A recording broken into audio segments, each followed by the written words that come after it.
The balloons bobbed against the ceiling, all blue and gold, the colors my daughter-in-law insisted were classy enough for a child's party. I had just finished setting the last slice of cake on the table when my husband, Frank, tugged at my sleeve. His brow furrowed as he glanced toward the driveway. "Margaret," he whispered, voice low, "they're here early." I smiled, wiping frosting off my fingers. Good. Maybe for once, they'll actually help.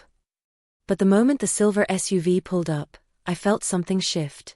My son Peter stepped out wearing a grin too wide to be real. His wife Kendra followed in her high heels, clutching a designer purse as if the backyard grass might stain her wealth. "Mom," Peter said cheerfully, but the word landed flat. "We thought we'd host the party this year. Didn't you get my message?" I blinked. "Host? The decorations are up. The food's done. The kids." Kendra interrupted, her voice syrupy and sharp. "Oh, we don't mean here, Margaret. We've got a venue booked. We just came to pick up the cake." My hand froze on the tablecloth. "You're taking the cake? But it's for Michael's birthday." "Yes," Kendra said with a thin smile. "Our son. And we'd prefer a more curated setting. You know, cleaner. Brighter lighting for photos." Frank's jaw tightened beside me. "You're taking the party away from your mother? She's been planning this for weeks." Peter shifted uncomfortably but didn't meet his father's eyes. "It's just easier this way, Dad. You two can relax." "Relax?" I repeated quietly. The air in the kitchen thickened. "You mean stay home?" Kendra's voice turned cool. "It's a small guest list. Family only." I felt my stomach drop. "We are family." She looked at me then, really looked, and smiled the kind of smile that cuts. "I meant immediate family, Margaret." We stood there in silence, the sound of the refrigerator hum filling the space between us. Frank's hands clenched into fists at his sides, his knuckles white. Peter avoided our eyes. "Look, we just didn't think you'd want to deal with a big event. You both tire easily, and Mom." "Don't finish that sentence," Frank said, his voice steady but deadly calm. But Peter did. "You forget things lately. Kendra thought it'd be better to handle it." "Forget things? Like birthdays? Like grandsons?" A flush crept up my neck. I remember who baked that cake from scratch. I remember who taught that boy to walk. "Does she?" Kendra's eyes flicked to the clock. "We don't have time for this." She reached for the cake box, but Frank stepped between her and the table. "You'll leave it," he said quietly. "You'll tell Michael his grandparents are coming." Peter's smile faltered. "Dad, don't make this dramatic. It's just a party." "Just a party," I repeated. The words tasted like ash. They walked out soon after, carrying nothing but their arrogance. The driveway felt emptier than ever. That afternoon, Frank sat by the window, staring at the fading trail of tire marks on the gravel. "They didn't want us there," he said finally. I swallowed hard. "They made that clear." "Why now?" he asked. "Why start cutting us out after all these years?" Something in his voice made me stop. Because this wasn't the first time Kendra had done something like this, little jabs disguised as kindness. Telling me I looked too tired to help. Correcting how I spoke to my grandson. Moving our framed photos out of the living room when we visited. But this was different. This was planned. I stood, walked to the counter, and stared at the untouched cake. Blue frosting. Gold candles. A grandmother's love reduced to leftovers. "I want to see him," I said. Frank looked up. "Margaret." "I want to see Michael. They can't stop us from giving him his gift." An hour later, we were on the road, the cake carefully boxed in Frank's lap. The sky had turned pale gray, clouds thick like wool. We didn't talk much, just the hum of the old Ford under us. When we reached the venue, it wasn't what I expected. Not a children's center. Not even a restaurant. It was a country club. White columns, iron gates, valets in matching suits. "Good God," Frank muttered. "They booked this for a 6-year-old?" I stared out the window at the line of luxury cars. "I think it's for someone else." "What do you mean?" Before I could answer, a valet approached, tapping the window politely. Are you on the guest list, sir? Frank rolled it down halfway. We're the grandparents. Margaret and Frank Dawson. The valet hesitated, checking his clipboard. I'm sorry, I don't see those names listed. The event is private. My chest tightened. Private. He nodded. Yes, ma'am. For the Michael and Kendra Reynolds Foundation fundraiser. I froze. Foundation. Frank's head snapped toward me. Did he just say Reynolds Foundation? I leaned forward, my hands gripping the dashboard. That's our grandson's name, Michael Reynolds. The valet smiled politely, unaware of the earthquake his words caused. Yes, ma'am. That's correct. It's their annual charity gala. Gala. Frank whispered. Margaret, this isn't a birthday party. My voice trembled. They used his birthday for this? I reached for the door handle, but Frank's hand shot out, locking the car doors.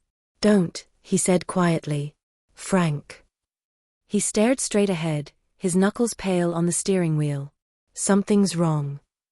I followed his gaze toward the front doors of the club, where Kendra and Peter stood, shaking hands with donors, flashing perfect smiles. Beside them, our grandson held a balloon in one hand and a donation basket in the other. A photographer snapped a picture.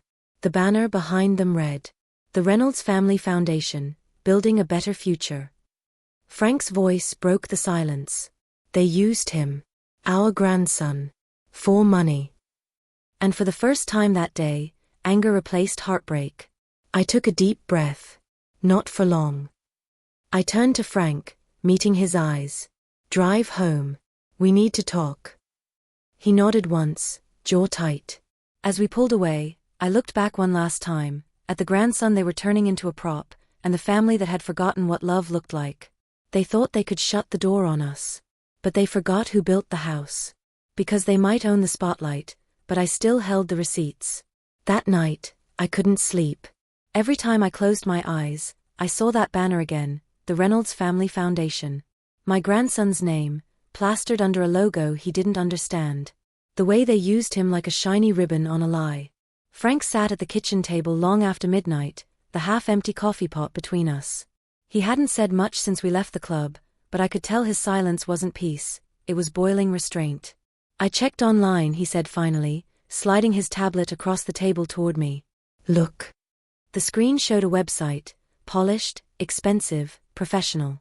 Photos of Kendra and Peter smiling beside Michael. Headlines like, Local family launches new non-profit to support underprivileged children.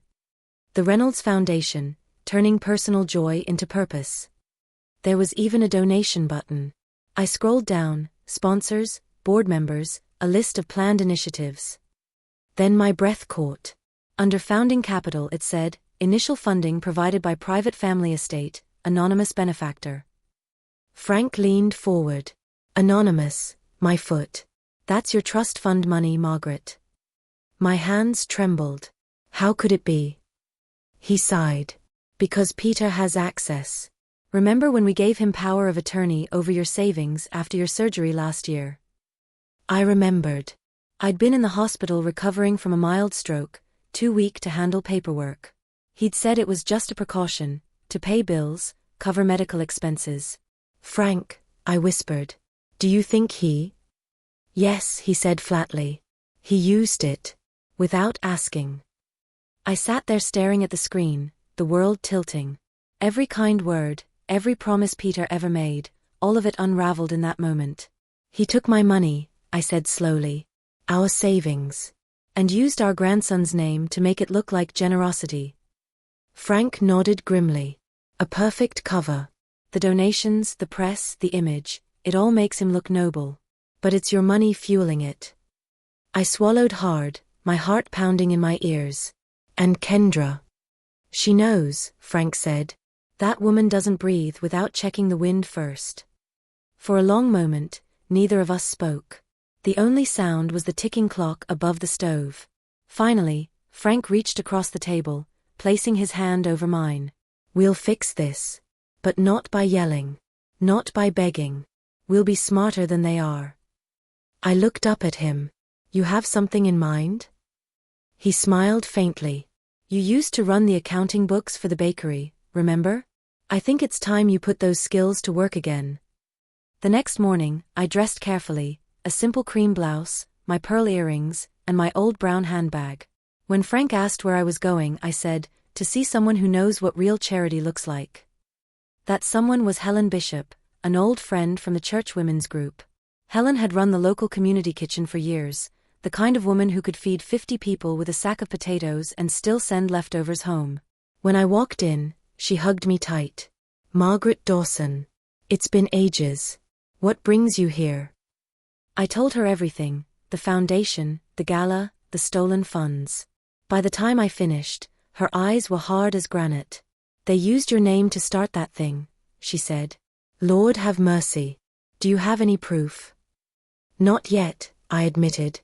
But I know where to look. She leaned closer. What's your plan? I want to see the paper trail, I said. If my son used my account, there'll be transfers. I just need someone who can help me follow them. Helen tapped her chin. I know someone. My nephew works in bank compliance. He's good at sniffing out funny money. I blinked. Would he talk to me? For you, she said. Absolutely. That evening, Helen's nephew Derek came by our house, mid-30s, sharp but kind-eyed, wearing rolled-up sleeves and a curious expression. So, he said after hearing our story, you're saying your son moved funds without authorization and may have used them to finance a non-profit under his wife's name? Frank crossed his arms. That's right. Derek nodded slowly. I'll need your account details, authorization letters, and anything showing he had access. I handed him the folder I'd kept since the hospital, medical bills, signed forms, Peter's notarized power of attorney. Derek flipped through them, frowning. He had limited financial access for medical payments, but this, he pointed to one document, has been amended. I leaned in. Amended.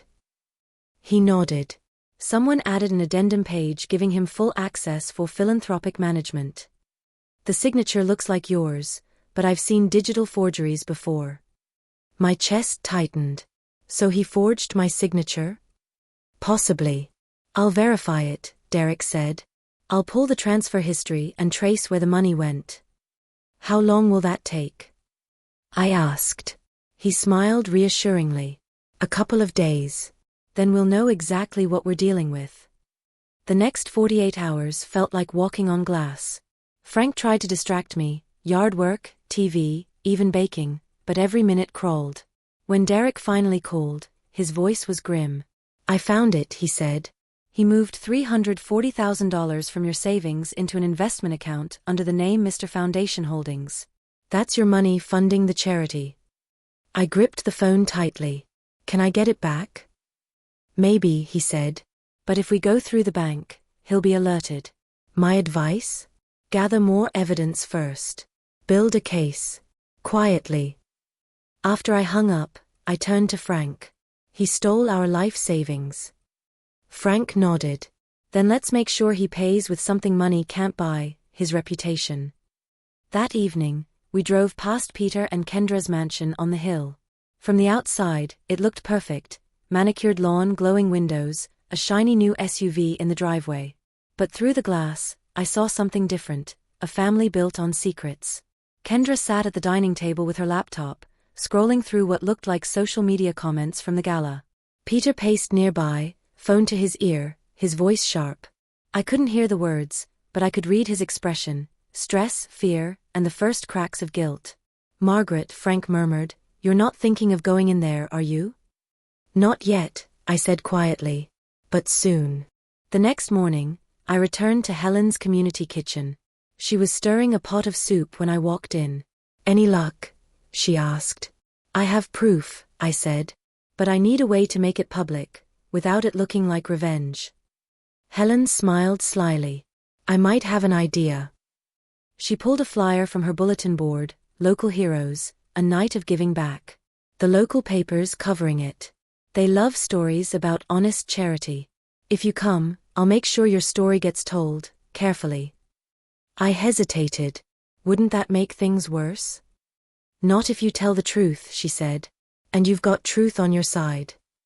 Later that week, I stood in the old church hall, watching volunteers set up tables of canned goods and baked bread. It smelled like real giving, not staged photos or gold letter banners. The reporter Helen introduced me to, a woman named Maya Lopez, listened intently as I told her about anonymous donations and family misuse. I didn't name names, not yet. I didn't have to. The details spoke for themselves. Maya's brow furrowed. This sounds like a major story. If this foundation is fake, people deserve to know where their money's going. I nodded. When the time's right, I'll show you the rest. She smiled. Then I'll be waiting for your call. That night, Peter showed up at our door. He didn't call first. He never did when he wanted something. Mom, Dad, he said, stepping inside, we need to talk. Frank folded his arms. About what? The charity gala, or the $300,000 you stole? Peter froze mid-step, eyes darting between us. What are you talking about? You know damn well what, Frank snapped. You forged your mother's signature. Peter's face turned pale. Who told you that? I stepped forward. Someone who knows the difference between philanthropy and theft. He shook his head, trying to regain composure. Mom, listen, it's not what you think. The foundation's doing real good. We're helping families. I just borrowed some funds temporarily. For startup costs. Borrowed. I repeated softly. Like you borrowed our anniversary money to pay off your credit cards? Or borrowed your father's tools to sell on eBay? Mom, please, he said, voice breaking. You don't understand how business works. No, I said evenly. You don't understand how integrity works. Kendra appeared at the doorway then, arms crossed, wearing a silk blouse and that same smug smile. I told you this would happen, she said to Peter. They're old. They don't get it. Frank took a step forward. Get out of my house. Kendra rolled her eyes. Fine. But when this hits the papers, remember, you started it. I felt a slow, dangerous calm settle over me. Oh, don't worry, I said. When it hits the papers, I'll make sure they start with the truth. Kendra's confidence faltered for a second, then she turned sharply and left. Peter followed, muttering something under his breath. When the door closed, Frank exhaled heavily. Margaret, he said, what are you planning? I looked out the window at the dark street, where their car's taillights disappeared into the distance. Something they'll never expect, I said. They wanted to humiliate us. Now it's time to remind them who raised them. For the next week, I worked quietly. Derek helped me assemble bank statements, notarized copies, and a list of transactions that tied Peter directly to the foundation's misuse. Helen helped spread whispers through the community, not gossip, but curiosity. By the time I called Maya again, she was ready. I've got editors on standby, she said. You sure you want this out there? I stared at the folder in my hands, years of love, sacrifice, and betrayal. I'm sure, I said. But I'm not doing this to destroy him. Then why? She asked. To save what's left of our family's name, before he burns it all.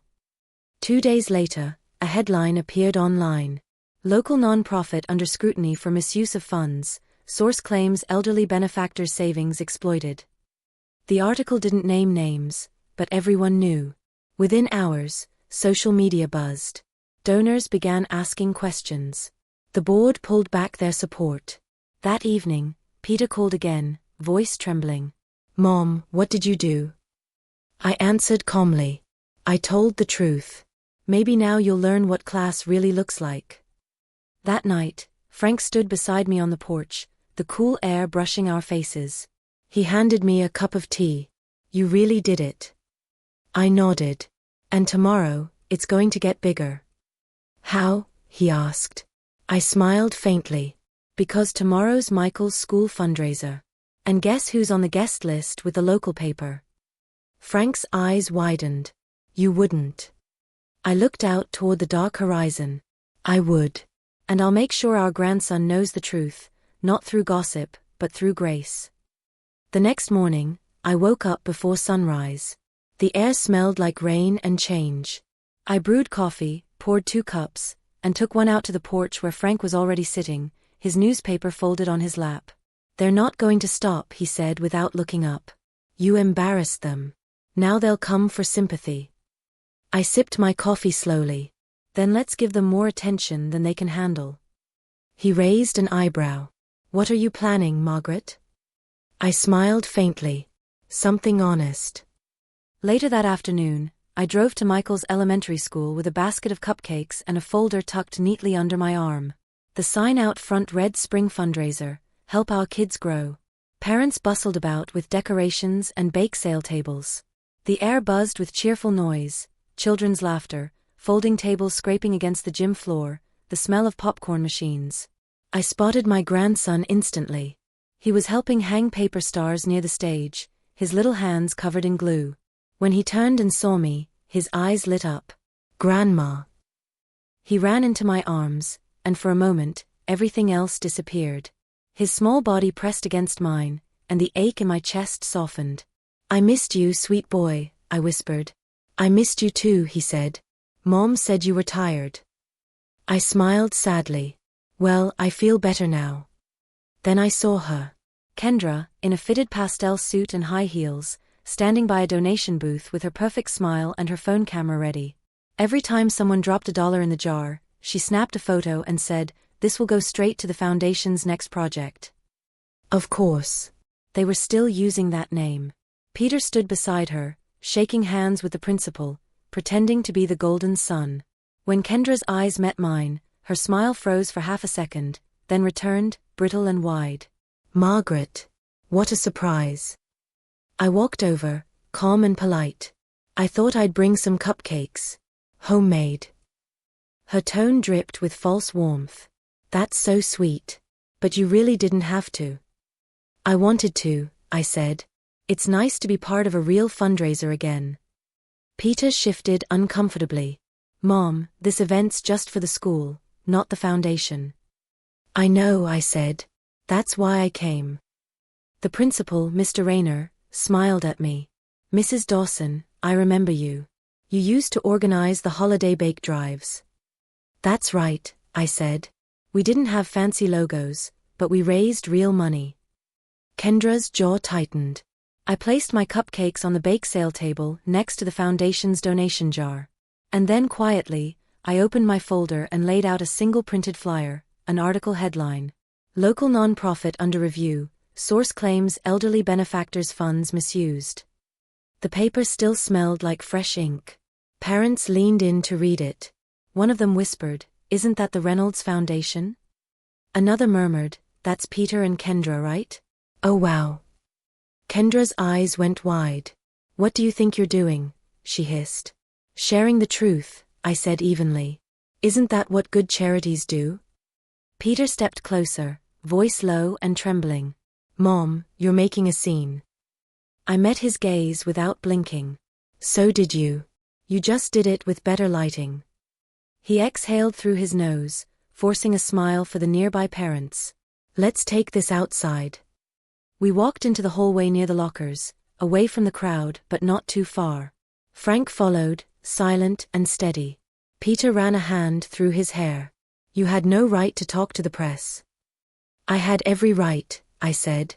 "You used my name, my money, and my grandson's face for your vanity project." Kendra crossed her arms. "It's called branding, Margaret. You wouldn't understand." Frank's voice cut through like a blade.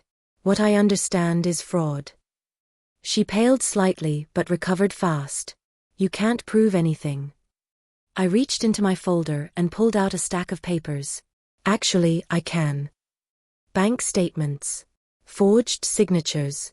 Transfer records, all notarized by Derek." Peter's color drained. "Where did you get those?" "Let's just say honesty still has friends," I said. He tried to grab the papers, but I stepped back. "You touch these, and I'll take it straight to the police." "You wouldn't," he said. I smiled softly. "Wouldn't I?" Kendra's voice sharpened. "Do you know what you're doing? You're destroying your own family's reputation." "Sweetheart," I said, lowering my voice, "you did that the day you taught my grandson to smile for donations he'll never see." Peter's shoulders slumped. "Mom, please. You don't know how hard it's been. The foundation, It's the only thing keeping our business afloat. So you stole from your parents to save your image? Frank said, disgusted. You could have asked for help, son. Peter's voice cracked. You'd never understand. You always made me feel small. Frank stepped forward, eyes dark with hurt. Small? You were the center of our lives. You just forgot who put you there. For a brief moment, the hallway felt like a mirror, showing us everything that had gone wrong. Pride, lies, greed, all wrapped in designer packaging. I took a deep breath. You have 1 week, Peter. Return every cent, dissolve that foundation. Or the next time you see a headline, it won't say under review. It'll say under investigation. He stared at me, speechless. And then Kendra, still clinging to control, hissed, You think people will believe you? You're just an old woman with a grudge. I smiled faintly. Maybe. But I'm an old woman with evidence, and friends who read the paper. When we walked back into the gym, the atmosphere had shifted. Parents whispered, their eyes flicking toward the donation booth. Kendra's jar sat untouched now, the sparkle gone from her performance. Michael tugged at my sleeve. Grandma, why is Mom mad? I knelt down, brushing his hair gently. Sometimes people forget what's right, sweetheart. But they can always learn. He nodded solemnly. Like when I lied about breaking the vase? Exactly like that, I said with a sad smile. That evening, as Frank and I drove home, the sun dipped below the hills. He glanced over at me. You really shook them. I didn't do it to hurt them, I said. I did it to remind them where truth begins. He chuckled softly. You always did know how to teach a lesson. 2 days later, I got a call from Maya, the reporter. Mrs. Dawson, she said, her voice excited, the foundation board has scheduled an emergency meeting. They're suspending all operations pending audit. I gripped the phone tighter. So it's happening.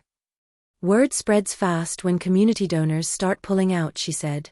Would you like to comment officially? I hesitated. No. Let the truth speak for itself. But inside, my heart thudded with a mix of relief and sorrow. That evening, the phone rang again, this time Peter. He didn't sound angry. Just broken. Mom, he said quietly. It's all falling apart. The sponsors are gone. Kendra's threatening to leave. I closed my eyes. Then maybe it's time to tell the truth. I can't, he said. If this goes public, we'll lose everything. You already did, I said softly. Silence. Then, what do you want from me? I want you to remember who you used to be, I said. The boy who sold lemonade to buy his teacher flowers. The one who said money doesn't matter if it hurts someone. His voice trembled. I don't know that person anymore. Then find him, I said. Because next week, I'm meeting the foundation's attorney. Why? To see just how deep your lies go. The next morning, I dressed in my best gray blazer and met Attorney Mitchell, the firm handling the foundation's accounts. He looked surprised when I introduced myself. You're Peter Reynolds' mother, he asked. Yes, I said. And I believe your client's paperwork may involve forgery. He blinked. That's a serious claim. I have serious proof, I replied, handing him the folder. He skimmed the pages, frowning. If this is true, the foundation's registration could be revoked. There are penalties for this level of misrepresentation. Then do your job, I said quietly. And make sure my grandson's name comes off every document you find. That evening, Kendra showed up at our house, without Peter. She looked different. Not polished. Not powerful. Just scared. Margaret, please, she said, standing on our porch. You don't know what this will do. We'll lose everything, the house, the cars, the school fund. I interrupted. Maybe that's the price of stealing from your family. Tears welled in her eyes. Peter didn't mean to hurt you. It was my idea. I told him we could use your savings temporarily, just until the investors came through. I stared at her, stunned. You forged my signature? Her lips quivered. He didn't want to. I did it. I thought I could fix it before you found out. Frank stepped beside me. Why come here now? She looked down, ashamed. Because I heard your meeting with the lawyers. If you press charges, I'll lose custody of Michael. I felt something shift inside me, not forgiveness but pity. You already lost something more important, I said softly. His respect. She started sobbing. Please, Margaret. Don't do this. I took a deep breath. You made your choices. Now I'll make mine. When she left, the house felt heavy. Frank stood by the window, watching her car disappear. You think she told the truth? He asked. I think she told the part that saved her. He nodded. So what now? I looked at the folder on the counter. Now we wait for the truth to reach the right ears. The next few days unfolded like dominoes. First, the Foundation's website went offline. Then, local news announced that several major donors had pulled funding pending an investigation. Finally, a headline hit the front page. Charity's founders under audit, financial irregularities linked to family estate. Our phones started ringing non-stop, reporters, lawyers, even relatives who hadn't called in years. But I didn't answer. Instead, I baked. It's funny, the smell of warm bread has a way of calming storms. Frank walked in, wiping his hands. You think they'll learn from this? I smiled faintly. People only learn when they lose something that matters. He nodded slowly. Then maybe this is the only way. That evening, a knock echoed at the door. When I opened it, Peter stood there. He looked nothing like the man who'd smirked at the gala. His tie was crooked, eyes bloodshot, hands shaking. Mom, he said, voice breaking. I lost everything. I didn't speak. He looked up, tears gathering. They froze our accounts. Kendra left. Michael's staying with her parents. I don't know what to do. Frank's voice was low. Start with telling the truth. Peter wiped his face. I was wrong. About everything. I just wanted to make you proud. I felt my throat tighten. Proud? Son, pride built this mess. Humility will fix it. He nodded, silent tears falling. Can I come in? I hesitated, then stepped aside. As he sat at our table, head in his hands, I poured him coffee the way I used to when he was young. The house was quiet except for the ticking clock. He finally whispered, Mom, what happens now? I looked at him gently. That depends on what you're willing to do. He glanced up, confused. Do. I can still talk to the attorneys, I said. But if you want forgiveness, you'll have to earn it, publicly. He blinked. You mean apologize? Yes. And not to me. To everyone you fooled. His face fell. They'll destroy me. I met his eyes. Then rebuild yourself right this time. The courthouse smelled faintly of old paper and lemon polish, a scent that somehow managed to be both sterile and heavy. Frank squeezed my hand as we stepped through the double doors. His thumb brushed the edge of my palm, grounding me. Are you sure you want to sit through this? He whispered. I sat through his birth, I said softly. I can sit through this. Rows of polished benches stretched across the courtroom. Cameras weren't allowed, but that didn't stop the whispering. People always find ways to watch when a family falls apart. Peter sat 2 rows ahead, shoulders slumped, dressed in a wrinkled suit that looked borrowed. His hair was unkempt, his tie loose. Kendra sat beside him, perfectly composed, pearl earrings, neutral lipstick, her face an emotionless mask. She looked more like someone waiting for a job interview than a woman about to face her own reflection in the mirror of justice.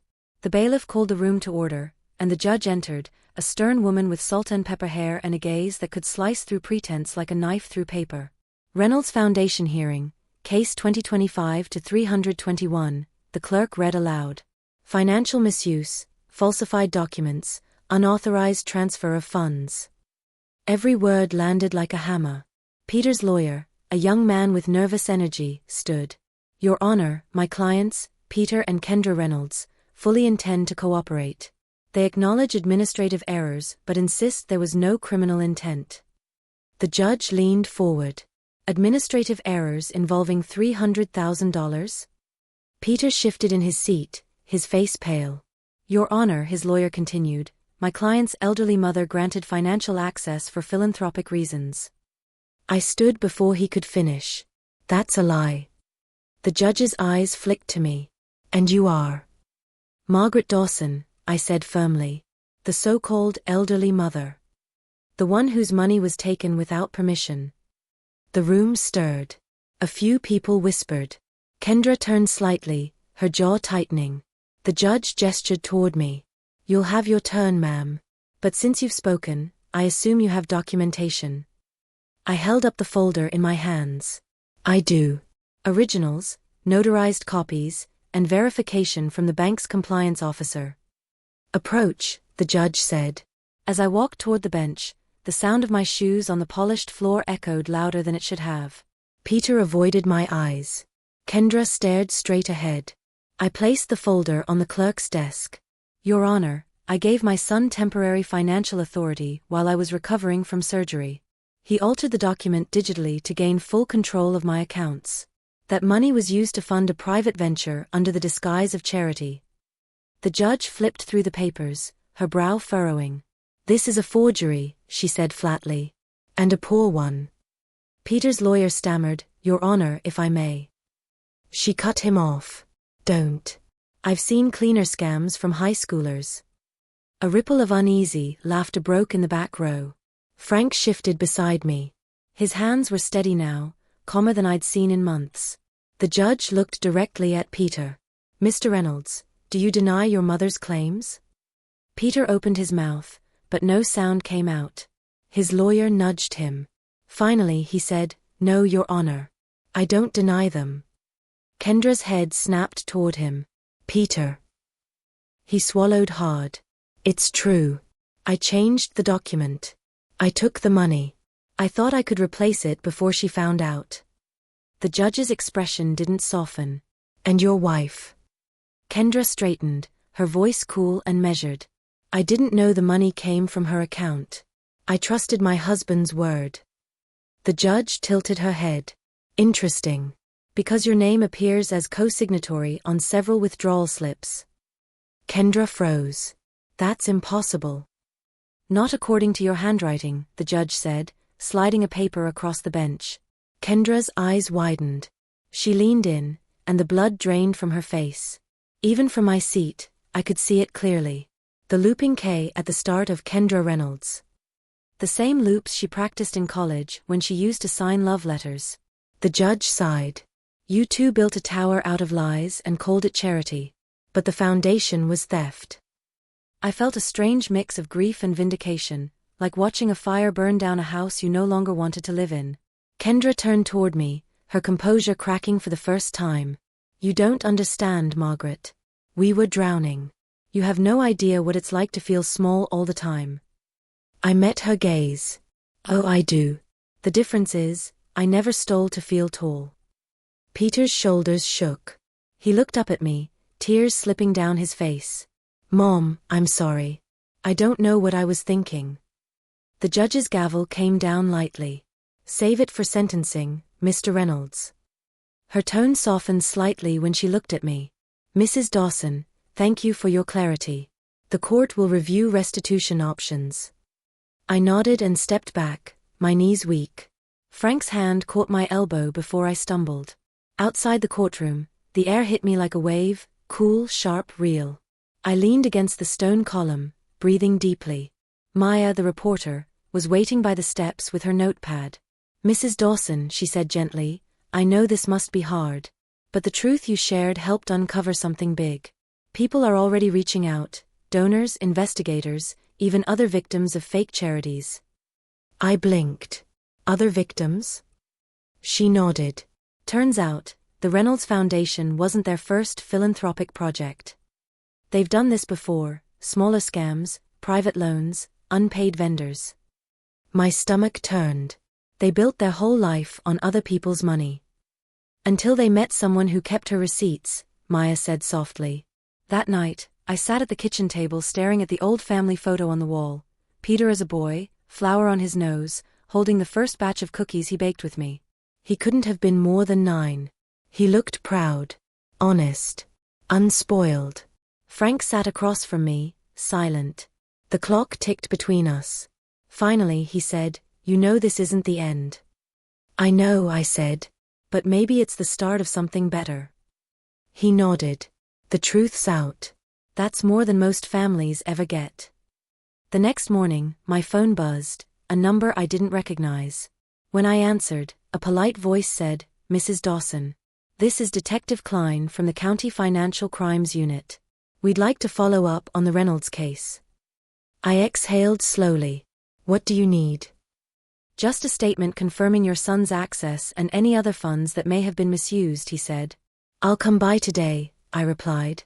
"And I'll bring everything you need." Frank looked up from his newspaper as I hung up. "They're opening an investigation?" "Yes," I said quietly. "It's official now." By afternoon, the story had spread across local news. Reynolds Foundation founders face fraud charges. Elderly woman savings stolen to fund fake charity. The photos they used were brutal. Peter and Kendra leaving the courthouse, heads bowed, faces pale under harsh flashes of light. I didn't save the paper. I didn't need to. Some stories burn themselves into your mind whether you want them to or not. 2 days later, a knock sounded at my door. When I opened it, Peter stood there again. He looked worse than before, his suit jacket missing, his eyes hollow. "Mom," he said, voice hoarse. "They're pressing charges. I could go to jail." I didn't invite him in. I just stood there, the screen door between us. "I don't know what to do," he said. "I keep thinking maybe if I explain, if I show remorse." I cut him off gently. "You don't show remorse, Peter. You live it." He blinked. "What does that mean?" "It means you take accountability without asking for a reward," I said. "You start again from the bottom. You apologize, not with words, but with your life." Tears welled in his eyes. "I don't have a life left, Mom." I looked at him steadily. "Then build one worth keeping." That night, after he left, I found myself sitting on the porch, the air cool and still. Frank joined me, lowering himself into the old wicker chair with a sigh. "You did what had to be done," he said. "I know," I whispered. "But it doesn't feel like victory." "It's not," he said. "It's survival." We sat there in silence, the cicadas humming in the distance. Finally, he added, "Do you think he'll change?" I stared at the dark horizon. "If he doesn't, the world will change him." A week later, I was called back to court for the restitution hearing. This time, it wasn't about punishment, it was about repayment. The judge looked tired but resolute. "Mrs. Dawson, based on available assets, you will receive full reimbursement of the funds taken from your account. Additionally, the Foundation's remaining resources will be transferred to verified local charities." I nodded. "That's fair." Kendra didn't look up. Her lawyer whispered something in her ear, and she dabbed her eyes with a tissue that didn't quite reach the tears. Peter, though, he looked at me. Not with anger, not even shame, but something heavier, understanding. When the judge adjourned, he stood slowly. "Mom." I turned. "I'll pay you back myself one day," he said quietly. "Even if it takes a lifetime." I smiled faintly. "It will. And I'll be here to see it." Outside, reporters swarmed again, but this time I didn't hide. One of them called out, "Mrs. Dawson, what do you think justice means in a case like this?" I paused, looking straight into the camera. "Justice isn't about seeing someone punished," I said. "It's about making sure the truth can breathe again." The crowd fell silent. And for the first time in months, so did my heart. That evening, Frank and I sat down for dinner, just the two of us like before.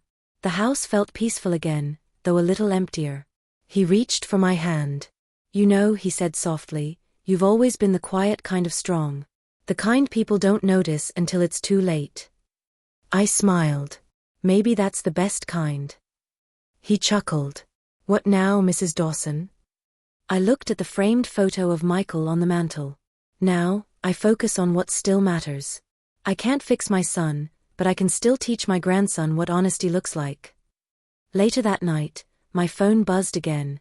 A text from an unknown number. Just one line. "Mom, I told the full truth to the press. I'm ready to face whatever comes next. I love you." I read it twice. Then a third time.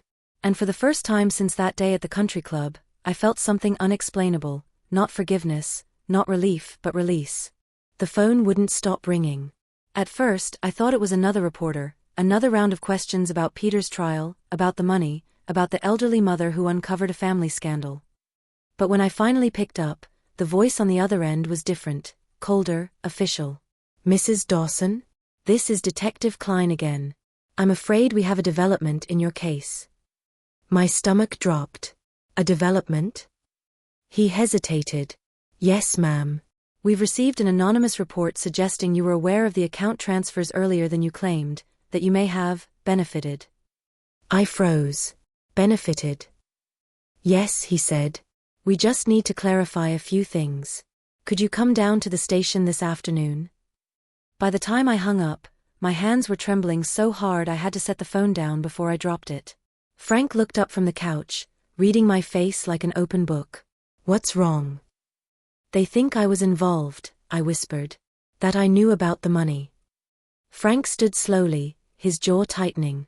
Who told them that? I don't know, I said, though in my gut I did. Kendra. When liars start sinking, they always reach for someone else to drag under. At the station, Detective Klein greeted me kindly enough.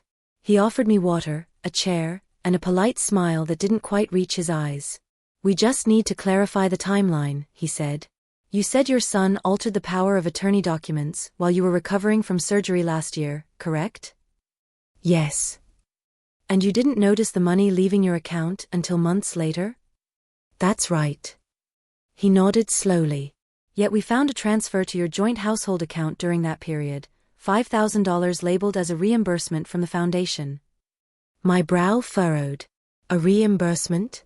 I never saw that. He slid a printed statement across the table. My name was there, black and bold, M. Dawson, deposit for Mr. Foundation Holdings. Frank leaned forward. That's not hers. She doesn't even use online banking. Klein raised a hand. I'm not accusing you of fraud, ma'am.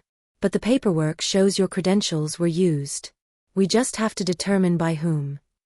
I swallowed hard. By Peter, I said. He handled all my accounts. He probably transferred it himself. The detective nodded. That's what we suspected. But we'll need his statement to confirm. That evening, Peter came by unannounced, again. When I opened the door, he looked wrecked. Mom, he said quietly. I didn't mean for that transfer to happen. So it did happen? I asked. He nodded miserably. I thought if I sent a little money back, maybe it would look like I was paying you interest. I didn't realize it would mess with the investigation. Frank's voice hardened. It didn't mess with the investigation, Peter. It made her a suspect. Peter winced. I'll fix it. I'll tell them it was me. You'd better, I said. Because if you don't, I will. 2 days later, he did. The detectives confirmed his statement, and my name was cleared officially. But the headlines had already done their damage. Mother and son entangled in foundation scandal. Was it all a family affair? Even after the retraction, the whispers didn't stop. People love stories with villains. They don't care when the truth changes halfway through. I stopped going to the market for a while. Stopped going to church too. I couldn't bear the sympathetic looks that felt like judgment. But Frank wouldn't let me fade away. You did nothing wrong, he said one morning, handing me a cup of tea. Don't let their ignorance become your sentence. I nodded, though I didn't believe it yet. Weeks passed. The investigation wrapped. Peter accepted a plea deal, probation, restitution, community service. Kendra filed for divorce and moved 3 towns over, taking Michael with her. I didn't see my grandson for almost 2 months. Until one Saturday morning, there was a knock on the door. When I opened it, he was there, holding a hand-drawn card that said, "For Grandma, I miss you." Behind him stood Peter, thinner, quieter, humbled. "Can we come in?" he asked softly. I stepped aside without a word.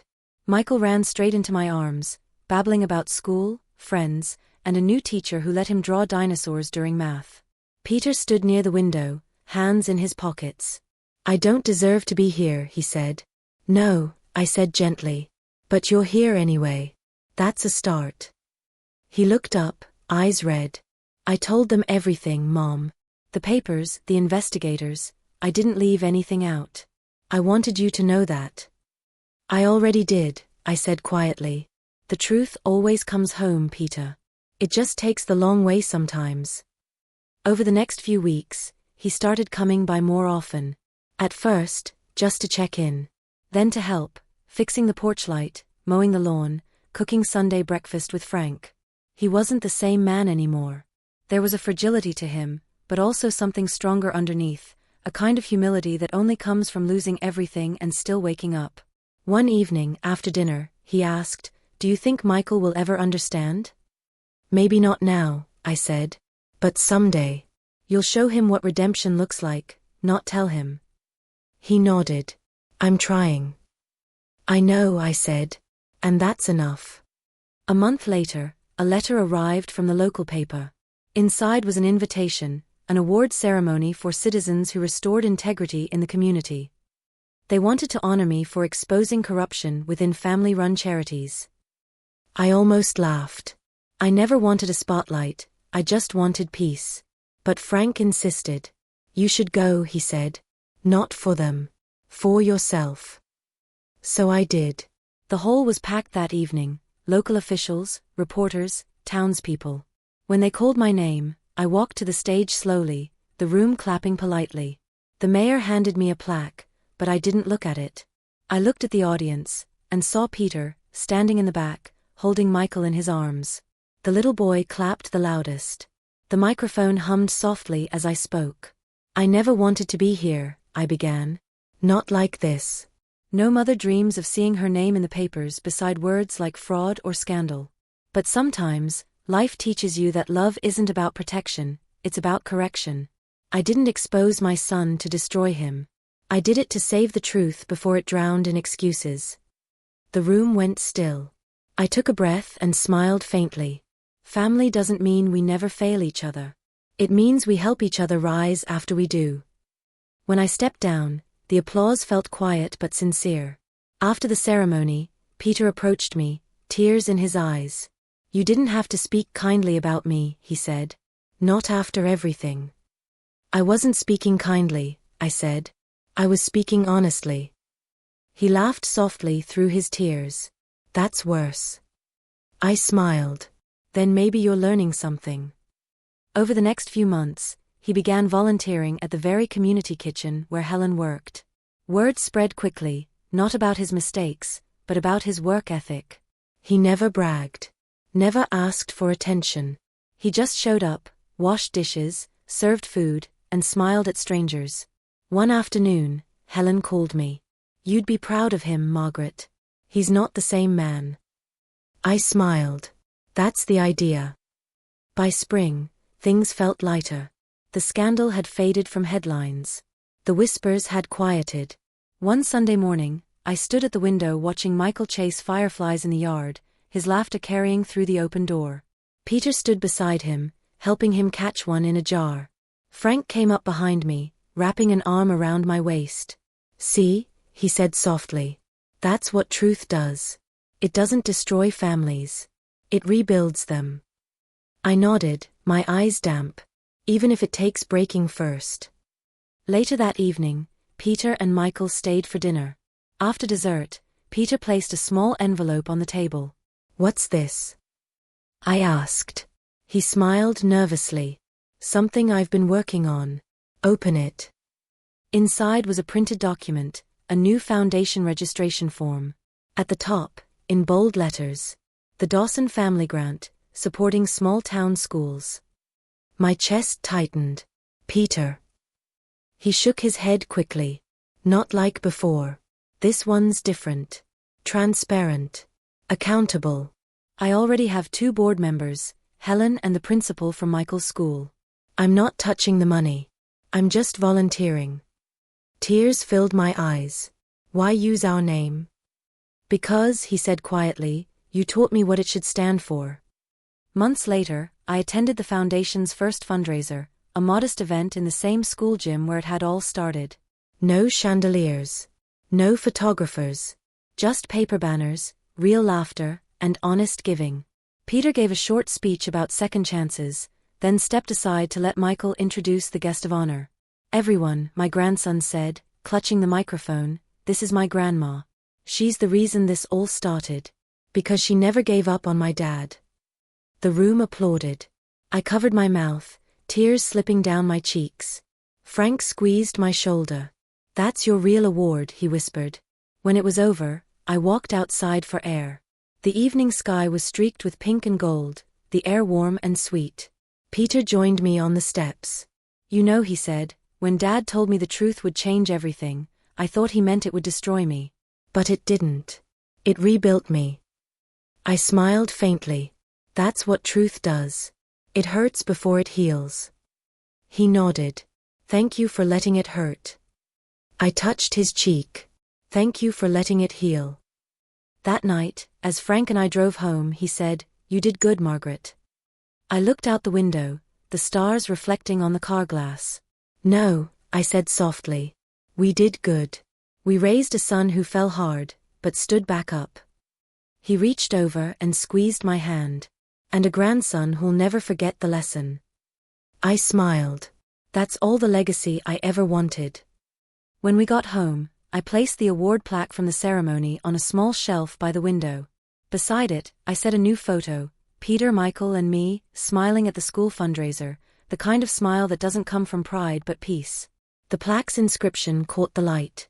"For the woman who turned betrayal into truth." I traced the letters with my fingertip and whispered, "Sometimes justice doesn't need applause.